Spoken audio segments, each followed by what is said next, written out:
Hello, Cascade Athletic Club. So I'm here with some tips and tricks for a running workout. I'm going to go through one round of the two blocks. Each exercise is on 30 seconds. If you're doing this at home, I would say do the one block for 4 to 5 rounds. Again, every exercise is going to be 30 seconds long, and that's going to give you a little bit more of that workout.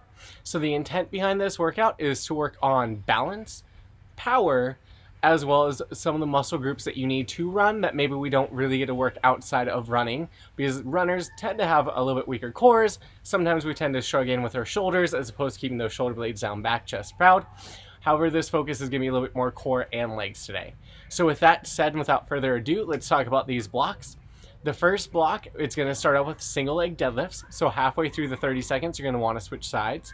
Then we've got reverse lunges to high knees. Same thing, halfway through, we're going to switch sides. Side plank with rotation, and an alternating dead bug. That's your first block. Second block, we've got skater lunges, squat jumps, bridge, and I'm going to show you a chair option and a non-chair option. Is the chair will be a shoulder bridge to really work on those hamstrings and those glutes. And then that last exercise is a pistol squat, where it's going to be a single leg squat. And again, I will show you options. I do recommend a chair for that. So now that we know all the different exercises, let's go ahead and do that first block. So we're going to start off with that single leg deadlift, 15 seconds per side. The option, you can always hold on to a weight while we do this. If not, what I'm aiming for is I'm going to push back with my toe, keeping that spine long as I go down, trying to reach as far as I can and coming back up. Your option here, just go back as far as you can and then right back into it. Ideally, again, you have that line from head to heel. You want to avoid bending of the knee as you go. After we've done 15 seconds on either side here, again, keeping that spine nice and long, we're going to switch it into that reverse lunge to high knee. Again, we got 15 seconds on either side for this one.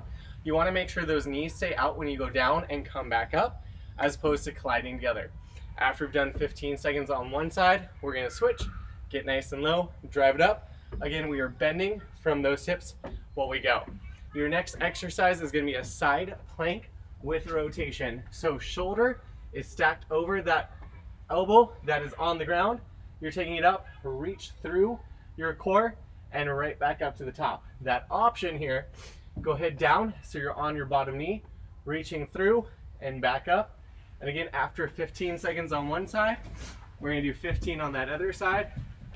Taking it up, reach through and back. From head to heel, your straight line, squeeze your butt, squeeze your tummy. After that 30 seconds, we're in an alternating dead bug, shoulder blades locked in the ground. As my right arm goes down, my left leg goes down, and then they come back together. Ideally, you don't have a chair in your way. So again, opposite arm, opposite leg, extend and extend.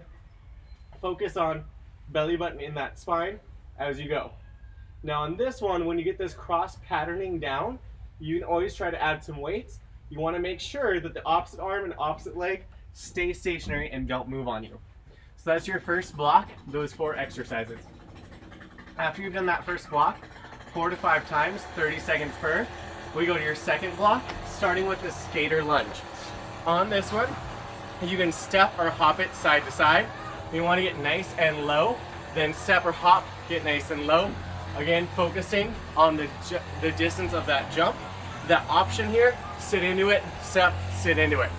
After we've done 30 seconds there, we go into your squat jump.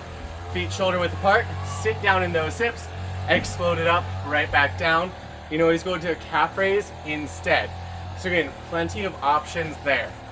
After 30 seconds here, we're going to place your shoulders on the chair for a hip bridge. On this one, your feet are far enough out that when you lift up from your knees straight down to your heels is a line, and then you go back down with those hips, drive it up and back down.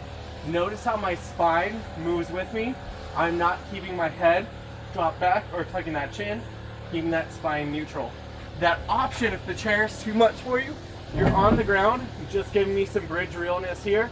Again, driving up through those heels, feel it butt and back of the legs. Last exercise here is that pistol squat. So on this one, I like to have a chair behind me to measure that depth. One leg, the knee goes up. I sit my hips straight back so I can sit in the chair or tap the chair. Then we drive it up with that leg. That option, have that heel on the ground as you go down.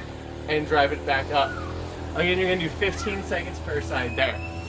So with those 8 exercises, hopefully we get that core balance worked a little bit more, as well as a little bit more balance in the legs and some power to drive off on those footsteps. Crew, I hope you enjoyed that workout. Have an excellent day.